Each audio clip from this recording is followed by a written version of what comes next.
Hello, and thank you for joining me. My name is Simon Harris, and I'd like to talk to you today about a topic that I think is becoming more and more relevant to us, which is how do teams who are involved in significant challenge create the environment in which they can be equal to those challenges. Now, one of the characteristics of a team in a situation of significant challenges that they need to be creative, and creativity calls upon brain functions that have other characteristics associated with them, and there is a movement around that talks about the idea of psychological safety, and it's critical, but I think it's slightly missed the point. And I think that what it tells us is a set of exhortations without the mechanisms by which people actually achieve psychological safety, and from the psychological safety achieve the creativity that is equal to the challenging circumstances that teams have to be able to be equal to these days. So that's the topic I'd like to take you through. I need to set some context, and towards the end I can then start to suggest some behaviours and mechanisms that will allow us to be more successful than I think we will with the current trend, the current publications of ideas. And I think that this is something that PMOs need to be equal to because of our role in supporting and helping others to achieve well. So my background is I've been involved in projects since the early 80s, and through that time I've come to understand I don't really know how to be successful. Each time I think I'm getting successful, I get something more challenging to do, and I find that everything I've learned up to this point is helpful but not enough in its own right. So I feel like I have managed to be clueless for those whole 40 years, even though I've probably built up, or I've definitely built up, quite a degree of expertise in various things like how do we build schedules or backlogs. And the thing I know about both of schedules and backlogs is that they are social activities when they're successful, and they have nothing to do with an individual working on their own, and even worse, an individual working on their own with a piece of software. So as we go through here, I have a very simple message which is well camouflaged, and it's projects are delivered by people, not process. But I have another dimension to the message that managing people is actually very difficult. No, that maybe isn't quite the word, but managing people requires some insights, and quite frankly I think that I have half the insights, and I suspect you have half the insights, and I'm hoping that by the time we put our thinking together, when I share some thoughts with you, you'll be able to incorporate into your activities some ways in which you might be more successful as project manager, or you might be more successful as PMO analyst or manager in helping the project's community. You're certainly, I think, going to be able to identify when a project environment has characteristics that are either good or could do with some steering to be better. Now, the reason that I've decided that this is a topic that I want to share some thought on is because I've spent two reasons. I've spent a very long time over the years trying to understand things like actor network theory, complex adaptive systems, psychology and sociology in project teams, and that led me initially to reduce the amount of project work that I actually did in favour of things like setting up and running PMOs, and also assisting people with training in all of the skills around how do we deliver projects. And it also attracted me into communities where there is conscious effort to take things into a direction that is more creative and more supportive, and by that I'm sort of avoiding using the word agile, but into those sorts of communities that are trying to understand how we deliver in complex adaptive systems environments, and the agile community is definitely one of those. And they have some very useful observations there, which is things such as psychological safety and code of conduct are useful components of those environments. But what I'm going to suggest is that establishing something like a code of conduct is actually just peppering the ground with a new set of mines that the unwary can step on. And why is that? Why is it that we create more hazard by having things like codes of conduct? And it's not because the code of conduct is wrong. A code of conduct, I think, is a very useful, necessary component of creative environments. But the problem is the folk who read codes of conduct and then judge other people's conduct are judging other people's conduct through their own filters. And that's where we get into trouble. I've seen it recently several times, and indeed I have recently been stung by this, and there's a community of which I'm a member. I don't make much contribution at the moment because of this. Let me tell you that story. So I'm not going to go into explicit detail, but the story is a conversation between me and another person who was going off to a diversity conference, and that was physical diversity. And I made the comment, this was in text for a virtual team, so there was permanence around the comments, and there was no body language or intonation or feedback or anything else. And I made the comment that attending something like that would be a great environment to learn about things from other people's perspectives, because that form of travel broadens the mind. That wasn't something I said, but it was in my thinking. And I said I hope that there isn't an overtone of it's not fair anger amongst people who are physically disabled. And that comment was interpreted by other people without my knowing. They didn't raise any commentary to me. Instead, they went off to complain. I don't even know who they are. They went off to complain to somebody who then gently but sanctioned me for having made inappropriate comments that broke the code of conduct, and made a public announcement that if people didn't feel they could follow the code of conduct, then they should leave the group. Now, nobody at any point came and asked me what my motivation or intention or thinking process was in any of my comments. So I was judged silently, found guilty, and censured publicly. None of which left me feeling very safe, and so I don't contribute in that community. Now, I think that people had absolutely the right to raise their concern, but I think the process that was followed after that was not, I can't say it was broken, because I don't think that anybody had thought through what the process was, and I think the process needs to have been thought through, needs to have been understood, and needs to have been enacted in a way that would create and maintain a community that had the power and the strength that it really wants from having things like a code of conduct. So that's the context, that's the background, that's the how do we fix this, if that's the right word. How do we build environments where people can deliver in complex and challenging circumstances by harnessing the capabilities of all of the people who are part of the project teams and the project's community. That's where I want to take us. I think that means that we need to start with understanding where we are. And I've asked the question here, where are you? I haven't given you the context to be able to answer that question yet. But what I will suggest is that most of the folk attracted to projects environments in a management role, read PMO there, are likely to have a psychological profile that has some similarities.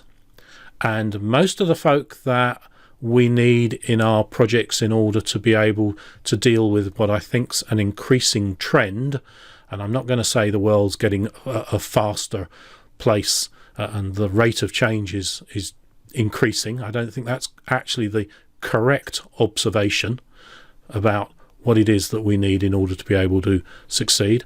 I think what we need in order to be able to succeed is creativity, And I think that creativity requires tolerance from people who are judgmental. And judgmental is a word that's often taken as a slur, and I don't mean it as such, but it is. Some people have a psychological predisposition to preferring decisions made, and others don't. And that different way to see the world is all about having psychological or neural diversity. And that's the question that we have to ask about where are we, or where are you, where am I, where are we in our worldviews, and where we are headed as a group, as a community, is to understand that we all have different worldviews and to have some insight into how to harness those worldviews in order to deliver the best possible solutions, the best possible results. And that's one group in the projects and one group in the project management offices and the oversight and control and sponsoring of projects and change and everything else. Because if we don't because when we do harness everybody's capabilities, we get solutions that are stronger, faster, better, all the things that we would desire.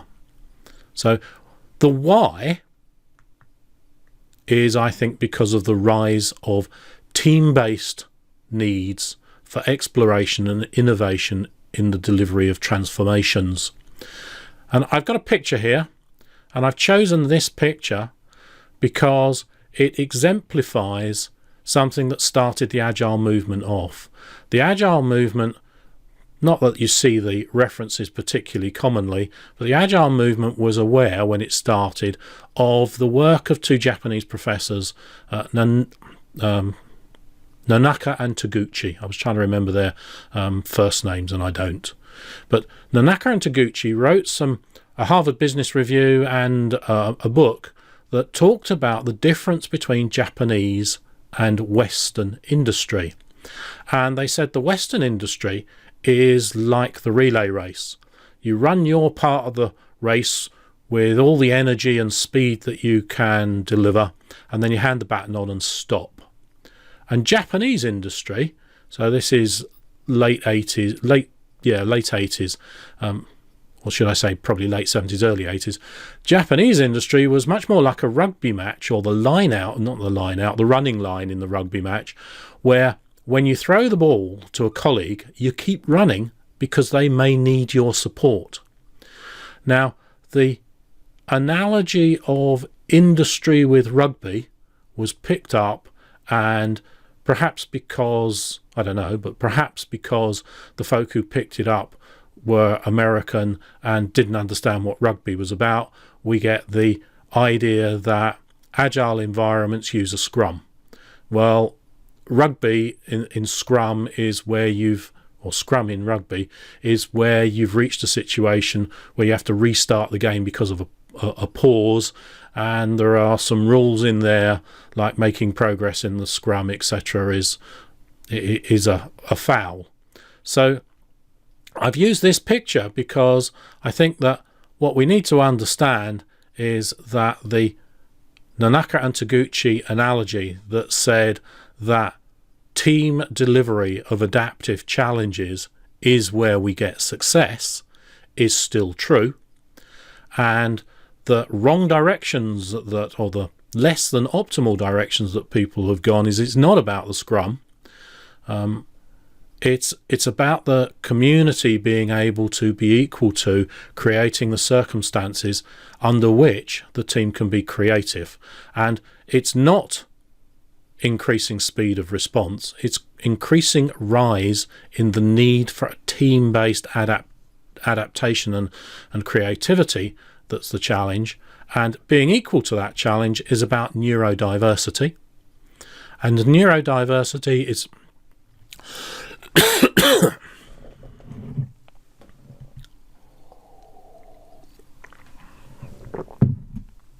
excuse me. And all paths on the road to neurodiversity come across this lady here, who is Amy Edmonston, who has said, if you have no uncertainty and no independence within the work that you're doing, then you do not need psychological safety. It's nice to have, it's fun to have, was her expression, but not necessary. But if you have both uncertainty and interdependence between people, then it's absolutely vital that you have psychological safety. I don't think that what she said or how she said it is the best interpretation that we can use for going forwards. And she's now quite well known because the paper that she wrote 20 years ago was picked up by Google, who spent a lot of time in what they called, or a lot of effort in what they called Project Aristotle, which was they asked the question, what builds good teams within Google? And they could not make sense of what was making good teams within Google until they came across her paper. And when they came across her paper, they said everything slotted into place. And Amy has spent probably the last 1 or 2 years talking at conferences on the back of that, which get onto YouTube. And if you watch one of her YouTubes, you've basically seen most of them.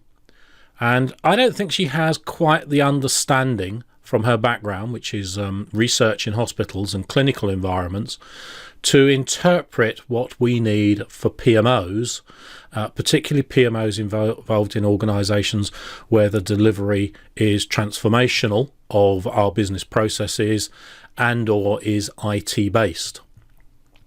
So she was catalytic in giving Google the right a source to make sense of what they were looking at, and she's very well known as a result of that and the YouTubes and the conferences that she speaks at, but she's speaking without knowledge of what might add to the equation. Also, Google, when they put together their conclusions, I think perhaps gave us less than a complete insight, because what they said was, number one, by far and away the most important characteristic of successful teams in Google was psychological safety. And actually I think they made a mistake when they said that. What they should have said is, far and away the characteristic that's most important in successful teams is diversity of opinion, neurodiversity, and you only get neurodiversity being able to create diversity of opinion when you have psychological safety. So I think that they spotted an absolutely crucial component, but they didn't carry the chain of cause and effect thinking through to the right conclusion. So we have Amy talking about something that's catalytic, but from a perspective that isn't the most insightful background that we need for most PMO and project environments in change and particularly IT based situations, digital transformation, etc.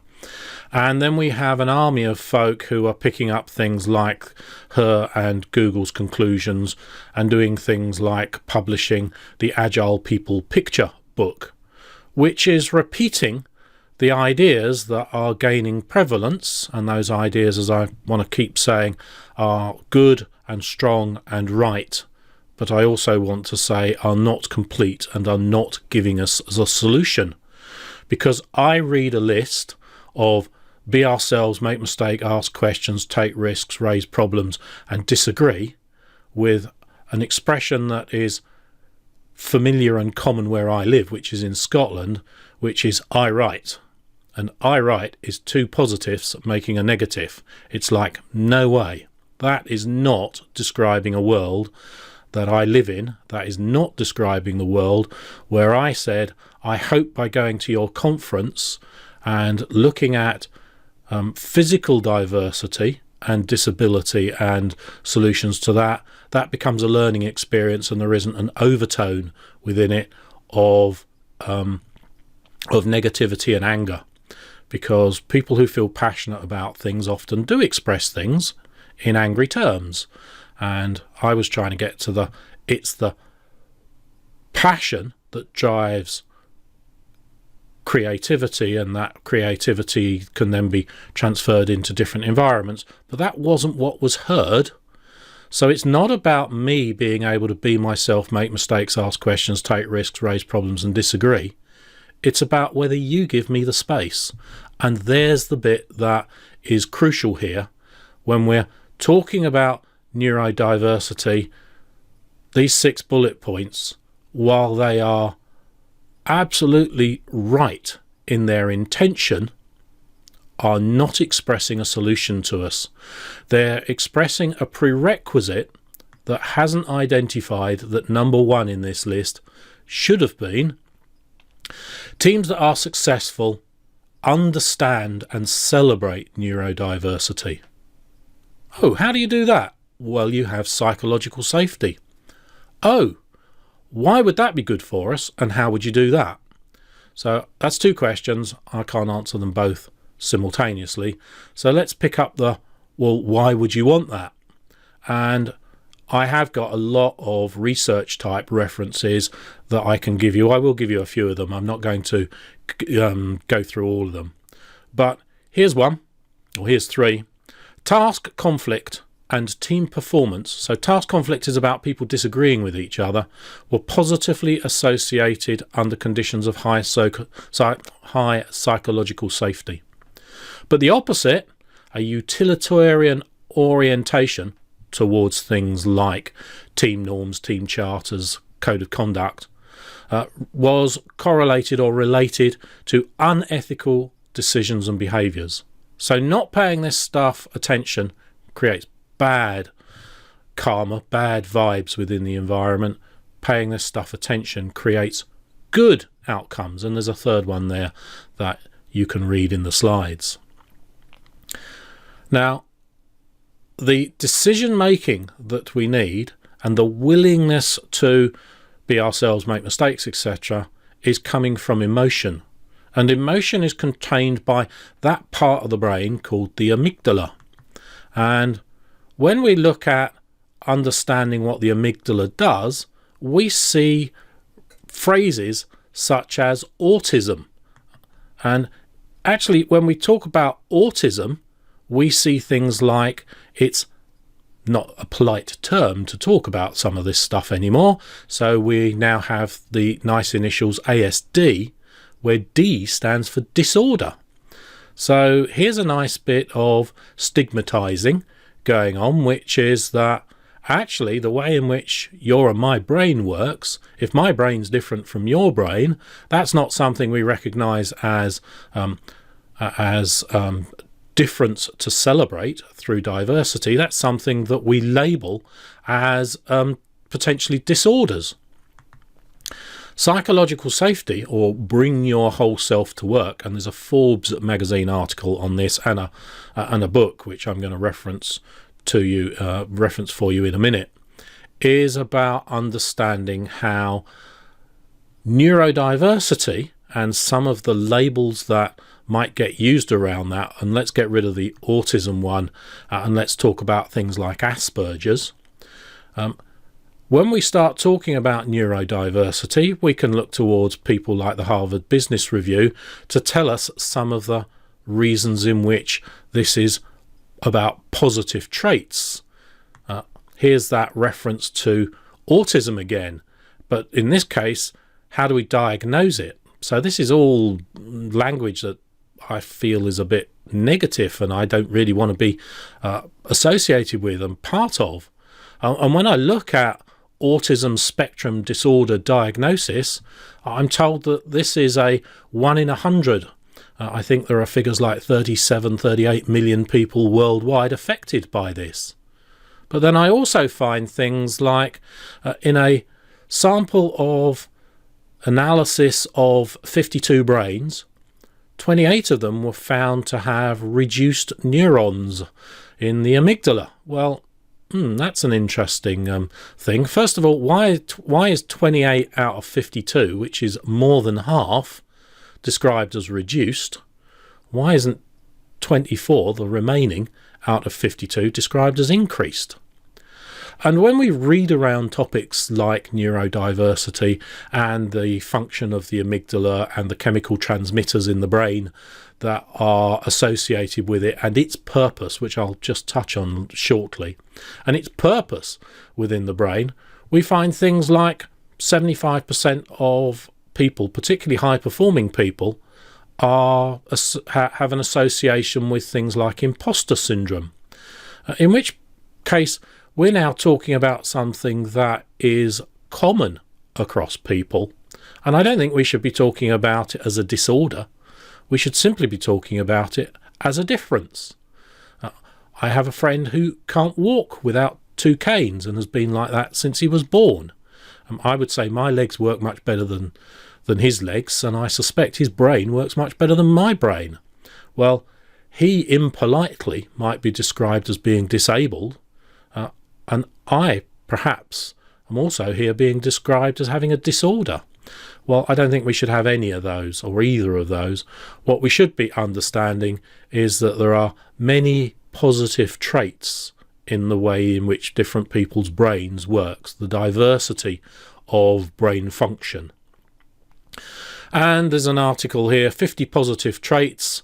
I'll suggest some to you. I'm not going to go through 50, but people on the spectrum typically are less likely to lie, judge others, take actions simply because they are affected by social expectations. They don't play head games.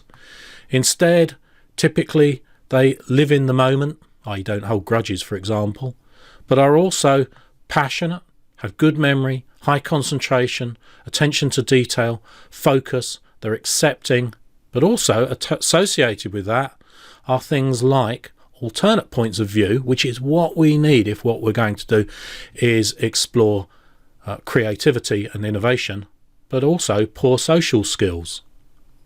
Now, carrying on down the brain chemistry line, we find that people like the Schizophrenia Bulletin have identified in this paper that deficits in emotional processing create social cognitive impairment, impaired emotional salience processing. Yeah, that's lovely stuff, isn't it? It means that I don't necessarily read your face to mean the things that are going on between your ears, whereas you've just heard what I've said and potentially have interpreted and judged that. So all this stuff about the amygdala and social cognitive circuitry is actually about brain chemical signalling. And it's very easy to go onto the net and find all sorts of diagrams and articles about how some of this stuff works. And what we find is, and I've already said to you that decisions are an emotional response, what we find is the amygdala is that part of the brain that translates what our senses detect, so sight and touch and etc., and hearing and interpretation, into chemical transmitters that relate to things like the fight or flight response. Quite literally, there's the hijacking of reason in some of the responses the amygdala causes, and it disables. So in disabling the frontal lobes, we are working on emotional intelligence, not IQ in its classical or historical definition, which might be the way in which we would take a very mechanical view to the world in terms of telling people who perhaps have a inappropriate social response and say, well, you should think more carefully, be more empathetic, understand the impact that your words are having on other people. Well, we don't tell people who are physically disabled that they should walk sensibly, but we do tell people whose neurological processing is different that they should think about other people more. Or, to put it another way, inability to recognise distress in people's faces isn't, for example, callousness, it's different brain chemistry. Brad Pitt is reportedly not blessed, the opposite to blessed, with a severe form of, and I'll try and say the word correctly, but prosopagnosia, or the inability to recognise people's faces. I did for a long time struggle to get my wife to recognise that when we meet somebody and they say, "Hello, Simon," that she doesn't say, "Well, aren't you going to introduce me?" Because most of the time I don't recognise who that person is.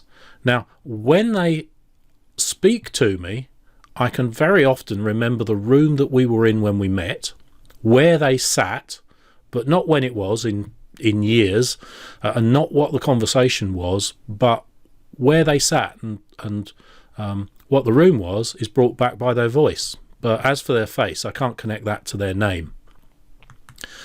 So detecting emotions and many other parts of brain stimuli are attached to the operation of the amygdala. And the amygdala is also attached to things like loss aversion and survival. And it's also attached to a number of other mental processes, such as understanding concepts, focus, memory, and all those other characteristics that are useful for us in a creative environment. So now we should start thinking about how do we bring all of this to a position where we have understanding of how people could grasp the opportunity that's here.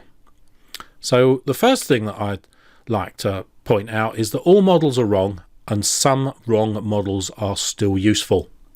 And diversity is a species survival trait, and one form of diversity might be measured in the Kersey-Bates or Myers-Briggs assessment that puts 4 axes in place.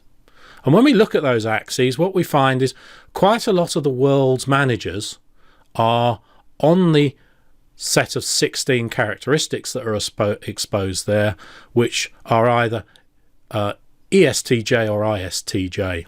Now the S, the I and the E are introvert and extrovert. We'll come back to that in a second.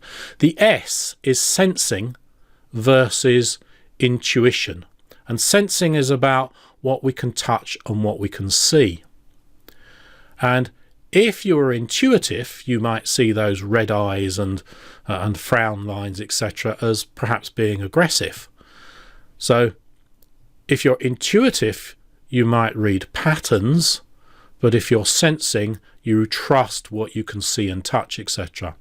And then you process that, if you're ISTJ or ESTJ, through the logic of thinking. And it might be that my little logical diagram here upsets you because it's not square and even with the page, it's an angle. Or you might be feeling in the way in which you interpret the world. But that's not most managers. And most managers end their characterization ends with a J for judging versus perceiving. Now, judging is about decisions made, perceiving is about options open. So when we come to a fork in the road, do we prefer to choose one approach over another, or do we prefer to keep our options open? Now, you might be upset or offended by, not offended, but you might not like my fork in the road picture. You might just think it's a very weak joke or something, because it doesn't convey clearly enough to you what would have been clearer with this picture.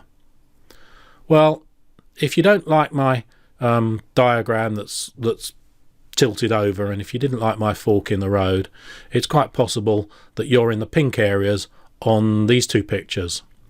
This is the Kersey-Bates or the Myers-Briggs run with 60 people, a couple of workshops that I ran, and I drew the flip charts the different ways in different occasions, which is why I've colour-coded them.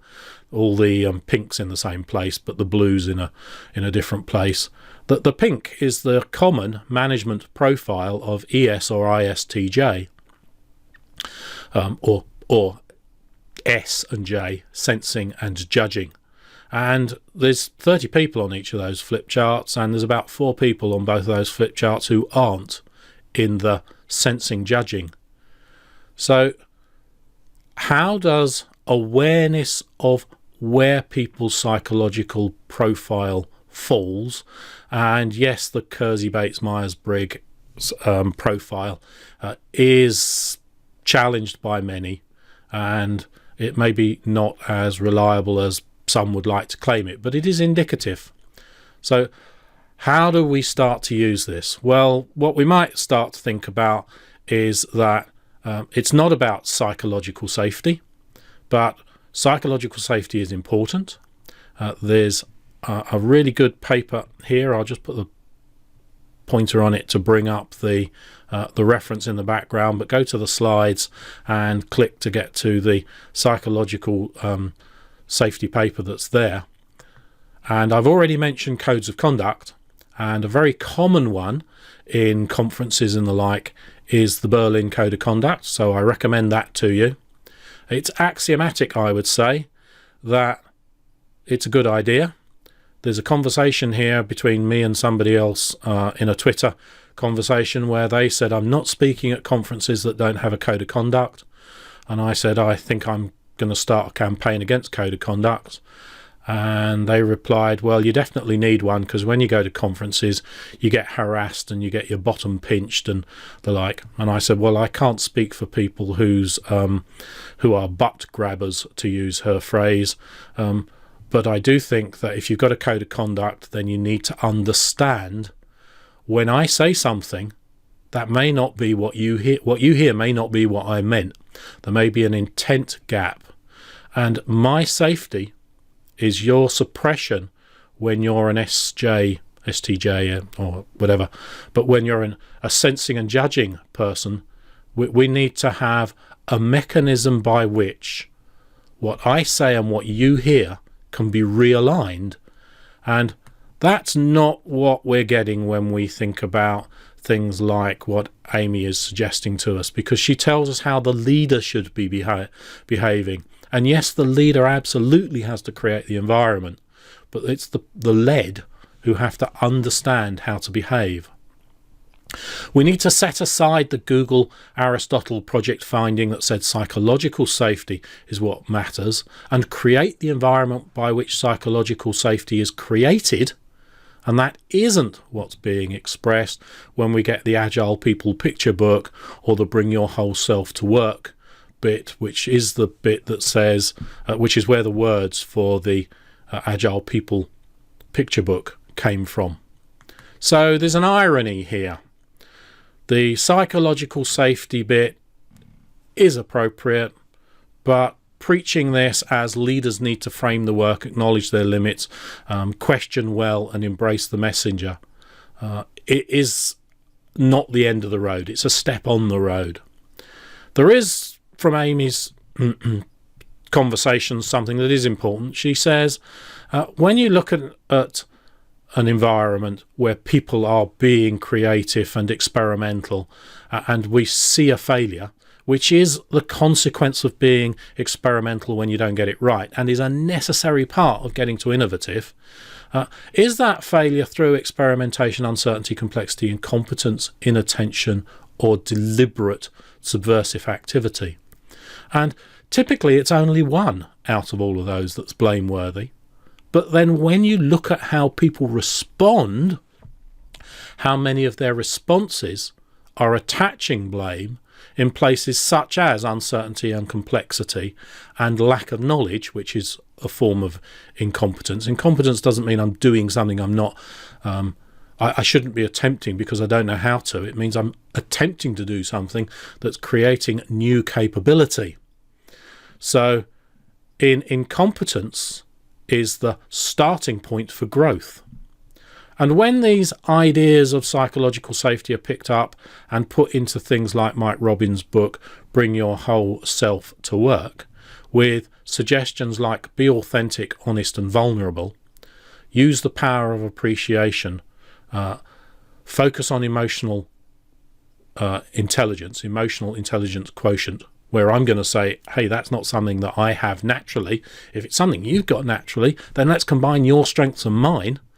But hey, I'm not going to trust you when what you do is you publish a code of conduct, and then when you see something you interpret as breaching that code of conduct, you make a judgment that censures me. All you're going to teach me there is to not share with you my opinion on things.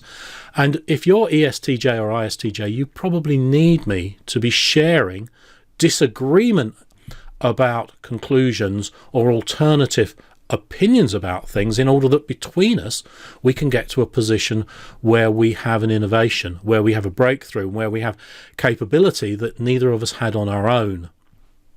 So if you can embrace growth mindset and understand what that means in terms of your behavior, you don't tell the person whose legs don't work, walk sensibly. Don't tell the person whose perspective on the world is to not understand or not be sensitive to when the things that they have said might be heard as being callous. If you don't have in place the situation where you can interpret how to create, be yourselves or be ourselves, make mistakes, etc. If you don't have that in place, then we're not going to get to those benefits. Now, there are some models that have existed for a long time, such as Tuckman's, that has some relevance here. And I think that in here are some of the roots of understanding how to get solution. And I'll talk to you about solution in the next slide or two, and then we're done. So it's taken us a long time to get to the position of having sufficient components on the table to say, how do we harness diversity? And in harnessing diversity, get to a situation where we can have creativity and innovation and a breakthrough. Now, if we look at Tuckman, he said, forming, storming, norming and performing. And there are plenty of people like Connie Gerzik who have said this model doesn't work. And the reason that it gets repeated is because the words rhyme in a very attractive fashion. But as I've already said, while the model may be wrong, it might still be useful. So in the forming stage, everybody understands that causing offence creates a situation where we do not have the mechanisms to resolve those disagreements. So no allies means polite neutral exchanges and the search for similarity.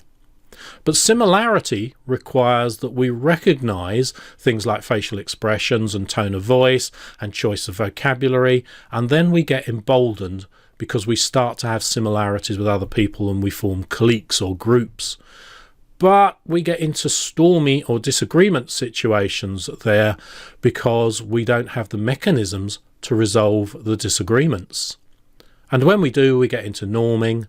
And when we move beyond that, we get into high performing groups where things like levels of trust and the use of humour to dispel tension and stress become common components of the interactions between people. Now, when you hear me say something that you think is inappropriate, here's the recipe I suggest might help both you and I realign the intention gap that might otherwise become something that teaches me I'm not going to speak freely in front of you. So here's the recipe. Step number 1 is ask. Hey, Simon, what did you mean by that? Can you explain that? How did that resonate with you? Because getting into the second steps, here's how that resonated with me. I'm going to be specific about how my emotions were triggered by what you said. I'm going to give you that in terms of an example, and my recommendation to you is that you don't fire off on the first trigger, you wait for 3 triggers. So now you have a body of examples.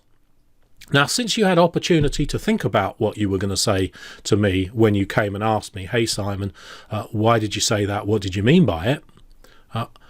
Here's how I felt about that, and here are my examples, and I've seen it more than once. That's why I feel like it's appropriate to raise it. I haven't had the chance to think about that, so you owe me a pause so I can think about it.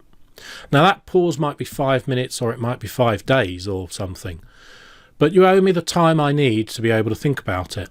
And then when I respond, you owe me the obligation to listen to what I've got to say, accept that I've got an opinion that's different to you, think about what I've said and thank me for responding.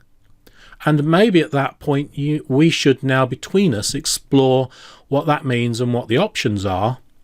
And I may at that point agree with you, or you may agree with me, and between us we have remorse and we agree a reformation and different actions in the future, either from your interpretation or from my understanding of the sensitivities. But you and I both have the right to reject the other person's opinion without that meaning that that opinion is in some way weaker or inappropriate. So here's a little acronym here, a step later, for the how do we embrace other people's diversity? How do we use those 6 bullet points? Because 6 bullet points, as I said in the title slide, doesn't do it. So be ourselves, make mistakes, ask questions, take risks, raise problems and disagree are not what we need. 2 of them are, I think. Be ourselves is what I want to be. That means that you need to allow me, you need to allow others to not be you. When I say something, what you interpret it to mean may not be what I meant. So stop judging the person. Balance your concern with concerns of and for that other person. In other words, allow the uncertainty, which is otherwise described here as risk, allow the uncertainty to play out longer. Be more willing, more tolerant of that uncertainty, and when you need to, use the a step later process. So reserve judgment to the idea as solution and be slower to reach a conclusion and more open-minded. That means you have to turn your J into a P, perhaps. Accept the fact there's a fork in the road where that fork is different interpretations. Instead of make mistakes, when you think I've made a mistake, I might not think I've made a mistake. I might actually, when we discuss it, be the one who saw it correctly or saw it differently. So accept that there are valid opinions that you don't hold, because I accept there are valid opinions that you hold that aren't mine, and I don't want to hold your opinions, but you have the right to. Diversity of opinion is the mother of ability to find solution to old problems. It's the opportunity in that diversity to find solutions. So ask questions is correct, is useful, because what we're doing there is searching for a perspective that we've not already seen. And it's not about raising problems. Problems is a conclusion. Oh, look, there's a problem here. No, it's about raising discomforts. I'm allowing my uncertainty to play out and I'm uncomfortable with this.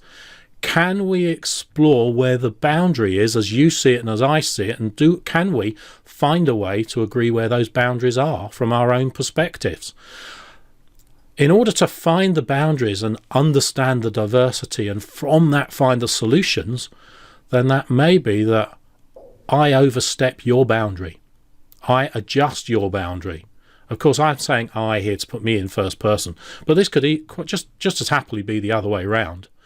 You're overstepping my boundary and I'm asking you, hey, that's making me feel uncomfortable when you step over that boundary. I thought there was a boundary there. Why didn't you think there was a boundary there? What's your perspective and your thinking, and therefore how do we use this to come to new insights?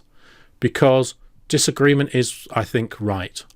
Disagreeing constructively and accepting that others' disagreement is in good faith and that you don't have to agree with it. We don't have to come to the same conclusions, but to find new ways forwards, we do need to be able to share our disagreements and explore them.